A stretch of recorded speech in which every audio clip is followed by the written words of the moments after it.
सदस्य सरजू राय जी। महोदय, सरकार का उत्तर मिल गया है, मगर आपका आ जाएगा जवाब। बोलिए। कल आपका आ जाएगा, कल आ जाएगा। आ जाए, ठीक। बोलिए बोलिए सरजू बाबू जी। महोदय, मेरे ध्यान आकर्षण पर सरकार ने जो उत्तर दिया है वह कोई उत्तर ही नहीं है। मैंने 4 बिंदु ध्यान आकर्षण में उठाया महोदय। पहला यह है कि जमशेदपुर में जब टाटा लीज समझौता का नवीकरण 2005 में हुआ तो वहाँ 1800 एकड़ की बस्तियों को लीज से अलग कर दिया गया, और उस समय सरकार की अधिसूचना है जिसकी मैंने संख्या दिया है पत्र का। इस पत्र के हिसाब से ये कहा गया, इस अधिसूचना के हिसाब से, कि इन पर हक दिया जाएगा। खतियान बनाने का निर्देश विभाग ने दिया 2005 में। इस पर सरकार मौन है। उसके बाद दूसरी बात मैंने लिखी है, मैंने सुप्रीम कोर्ट के पहले उत्तर सुन लीजिए, उत्तर सुन लीजिए माननीय मंत्री जी। माननीय मंत्री महोदय, माननीय सदस्य ने जो प्रश्न किया है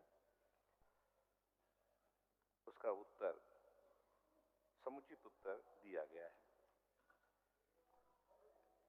जब अवैध कब्जा होता है कहीं पर तो सरकार 2 तरह से उसका निराकरण निकालती है। एक कि कुछ जमीन देके उनको टोटली रिमूव नहीं किया जाता, कुछ जमीन दे दी जाती है जहां घर बना हुआ है और बाकी को सरकार ले लेती है। दूसरी पॉलिसी होती है कि सरकार नियमितीकरण कर देती है, रेगुलराइज कर देती है। माननीय सदस्य ने भी अपने ध्यानाकर्षण प्रस्ताव में उदाहरण पेश किया है इंदौर का और दिल्ली का। वो नीति नियमितीकरण की है, उसको सेटल करने की नहीं है। 2018 को जो राज्य सरकार ने नीति बनाई वो सेटल करने की बनाई। जमीन आपको जितना भी हो, ज्यादा हो, लेकिन सरकार देगी 10 डिसमिल, और सरकार की पॉलिसी अभी तक लागू है। यही बात इसमें।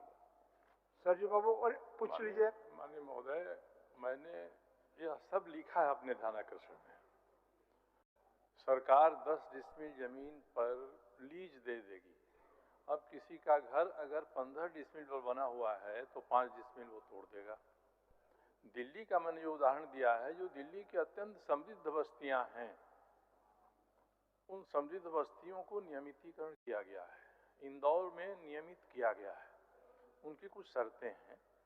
और जब बस्तियों को लीज से अलग किया गया महोदय, तो उस समय मैंने ध्यानाकर्षण में पूछा है कि उस समय विभागीय अधिसूचना निकली है कि इसका खतियान दिया जाएगा इनको। दूसरे, हजारों की संख्या में जमशेदपुर में ऐसे लोग हैं जिनको 1995 से 91 से अवैध दखल का खतियान मिला हुआ है।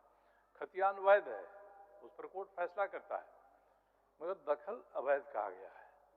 तो मैंने सरकार से यही कहा है कि जब और जगहों पर हो रहा है, आपने भी 2005 में सूचना निकाला कि हम इनको खतियान बना देंगे, तो वह काम कर देना चाहिए। अब जिस अधिसूचना का जिक्र माननीय मंत्री जी ने कहा है, किया है कि 10 डिसमिल जमीन दे दी जाएगी, वह 2018 में पूर्ववर्ती सरकार ने निर्णय लिया।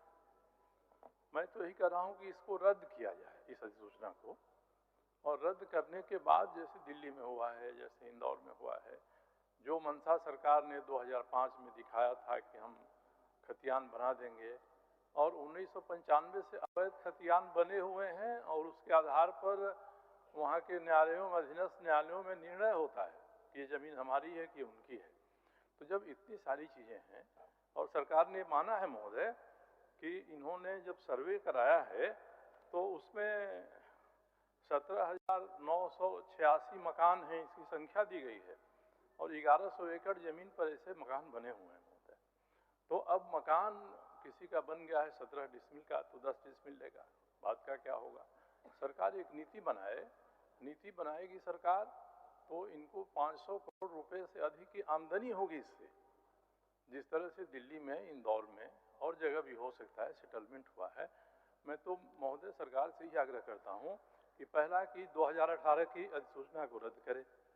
दूसरा, अगर सरकार का उत्तर जल्दीबाजी में बना है, सरकार और गहन विचार करना चाहे तो सदन की एक समिति बना दे या अपर मुख्य सचिव स्तर के किसी अधिकारी की अध्यक्षता में अधिकारियों की ही एक समिति बना दे। खास करके जमशेदपुर में जो भी उपायुक्त रहे हैं, 2-3 उपायुक्त को रख लें, अपर मुख्य सचिव उसके अध्यक्ष हो जाए। ठीक, सरकार एक समिति बना दे महोदय। चलिए, माननीय प्रश्नकर्ता प्रश्न भी किए और समाधान के लिए बहुत सारा विषय को आपके समक्ष रखे, आप अपना निर्णय लें। चलिए,